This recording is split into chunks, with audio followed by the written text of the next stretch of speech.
Have you ever been serging and you thought to yourself, what do I do on those outside corners?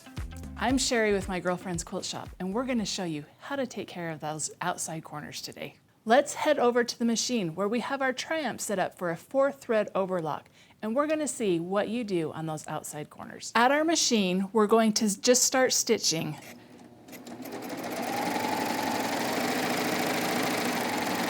When we get to that outside corner, we're going to take 1 or 2 stitches off the material.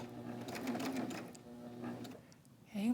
At that point, we're going to lift up our foot and we're going to slide those stitches off of the stitch fingers.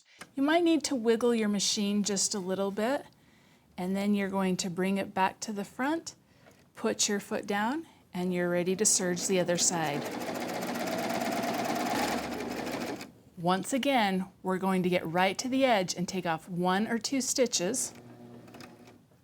We're going to lift up our foot, pull your stitches back straight off of those stitch fingers and slide it around.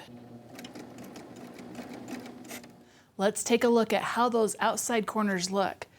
When I stitched along, stitched my 2 stitches off, brought it around, I don't have to cut my threads or anything. There's just a little bit there and I'm able to start stitching again. And that's how you tackle an outside corner on your serger.